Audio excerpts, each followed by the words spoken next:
అరే సాల్టో నువ్వైతే ఛాంపియన్స్ ట్రోఫీలో పీకింది ఏమీ లేదు. అంతకుముందు ఇండియా సిరీస్లో కూడా ఒక మ్యాచ్ ఏమో 40 రన్స్ కొడితే అంతే. ఇప్పుడు ఆర్సీబీకి వస్తే కూడా అట్లే చేస్తావు. నీకు ఇచ్చిండే కోట్లంతా బొక్క. ఏ విరాట్ బ్రో నువ్వైతే ఏం టెన్షన్ పెట్టుకోకు. అదైతే వన్డే ఫార్మేట్. వన్డే అయితే కొంచెం స్లోగా ఆడాలి. ఇదైతే T20 ఫార్మేట్. నాకు సెట్ అయ్యే ఫార్మేట్. వస్తాను, సిక్స్లు కొడతాను, పోతా ఉంటాను. నువ్వైతే నా గురించి ఏం టెన్షన్ పట్టుకోవద్దు. అయినా లాస్ట్ ఇయర్ చూడలేదా కేకేఆర్ లో ఓపెనింగ్ చేసినప్పుడు ఎట్లా చేస్తా ఉండి బాదురే సిక్స్లు. ఇక్కడ కూడా అదే చేస్తా. నేను దానికి లాస్ట్ ఇయర్ కప్ కూడా కొట్టి ఈసారి కూడా ఆర్సీబీ కొడుతుంది. విరాట్ బ్రో టీంలో ఇంత మంచి ఎక్స్పీరియన్స్ ప్లేయర్ పెట్టుకుని కూడా నువ్వు కెప్టెన్సీ నాకు ఇవ్వకుండా ఆ రజత్ పతిదార్ గానికి ఇస్తువి. నా గురించి తెలుసు కదా, నా కెప్టెన్సీ గురించి తెలుసు కదా. నా గురించి తెలిసి కూడా మీరు నన్ను నమ్మకుండా వేరే వానికి ఇస్తారు. ఇదైతే చాలా బాధాకర విషయం.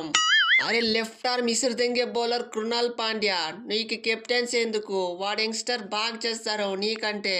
ఆయన నువ్వైతే కెప్టెన్సీ పైన కాదు, నీ బౌలింగ్ పైన కాన్సన్ట్రేట్ పెట్టు. నీ కోపం వచ్చినప్పుడంతా బాల్ 120 స్పీడ్ లో ఇసురొద్దు. నువ్వు పక్క మ్యాచ్ కు మినిమం 2 వికెట్లన్నా తీయాలి, లేకపోతే నీ కింద మంట పెడతా. లెఫ్ట్ ఆర్మ్ ఇసుదెంగే బౌలర్ కృణాల్ పాండ్యా అన్నావు, నీకు కెప్టెన్సీ కావాలా? నీ కనుక కెప్టెన్సీ ఇస్తే ఇంకో 10-20 ఏళ్ళైనా కూడా ఆర్సీబీకి పక్క కప్పు రాదు. మనం చూపించాలి కదా నా డొమెస్టిక్ కెప్టెన్సీ. ఈజీగా సెమీస్ పిలుచుకోపోయినా ఇక్కడ కూడా అదే చేస్తా, కప్పు కొడతా. ఏ కెప్టెన్ హార్దిక్ పాండ్యా, వాడికి కెప్టెన్ ఈ కృణాల్ పాండ్యా. నాకు తెలిసి ఇప్పుడు అర్జెంట్ గా కెప్టెన్సీ నాకు మార్చేయండి, ఈజీగా కప్పు కొట్టిస్తా. కప్పు కొట్టలేదంటే అప్పుడు అడగండి, గుండు కొట్టుకొని ఇండియా మొత్తం తిరుగుతా.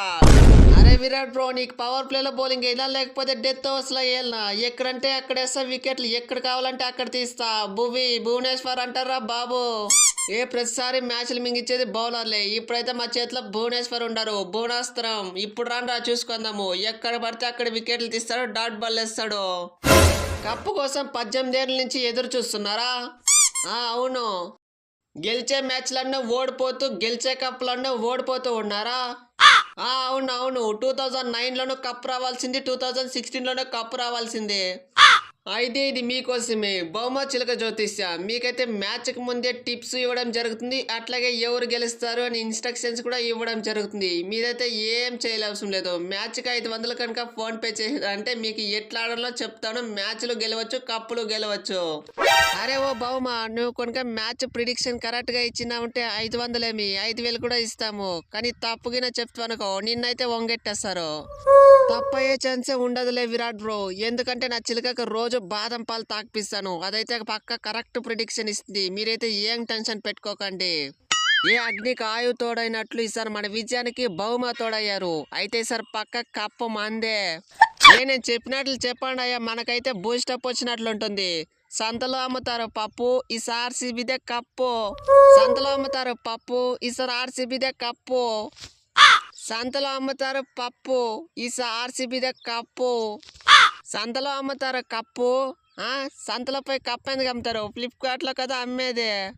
అరే పాండ్యా, సంతలో అమ్మేది కప్పు కాదు, సంతలో అమ్ముతారు పప్పు, ఈసారి ఆర్సీబీదే కప్పు. సంతలో అమ్ముతారు ఉప్పు, కాదు, సంతలో అమ్ముతారు పప్పు, ఈసారి ఆర్సీబీదే తప్పు. సంతలో అమ్ముతారు ఉప్పు, సంతలో అమ్ముతారు కప్పు, ఈసారి ఆర్సీబీదే కప్పు. షర్ట్ ఎంత ప్రాక్టీస్ చేసినా అయితే లేదు, ఇదే లాస్ట్ ట్రై. సంతలో అమ్ముతారు పప్పు, ఈసారి ఆర్సీబీదే కప్పు. జై వచ్చింది, జై ఆర్సీబీ. ఓకే, అది ఫ్రెండ్స్ వీడియో. ఆర్సీబీ ప్లేయింగ్ 11 ఎట్లుంటే బాగుంటుందో మీ ఒపీనియన్ కామెంట్ సెక్షన్లో కామెంట్ చేయండి. అలాగే ఈసారి ఆర్సీబీ కప్పు కొడుతుందా లేదా అనేసి మీ ఒపీనియన్ కామెంట్ చేయండి. ఈసారి కప్పు నామదే.